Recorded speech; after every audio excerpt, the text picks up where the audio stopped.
19.30 Jawa jenis keling Melayu satu kedai.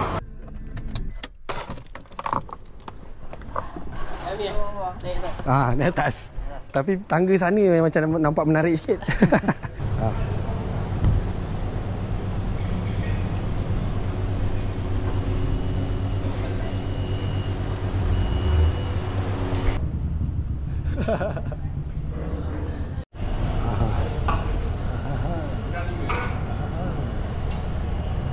Ambil abang Bandung ni. Boleh? Bandung aku makan ni Pak.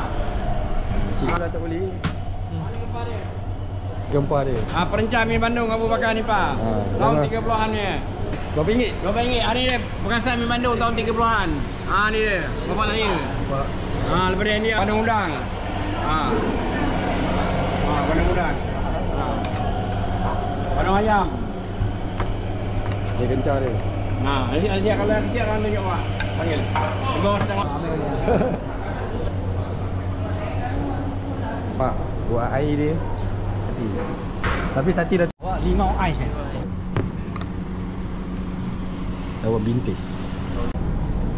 Ya. Udang tak tahu lah. Dia biasa. Itu udang ni. Kena aku. Ni shape paste je ni, nampak? Ini dia punya sipir.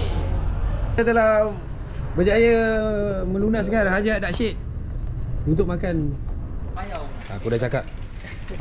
Bina sikit ni pasal. Aku dah cakap dah.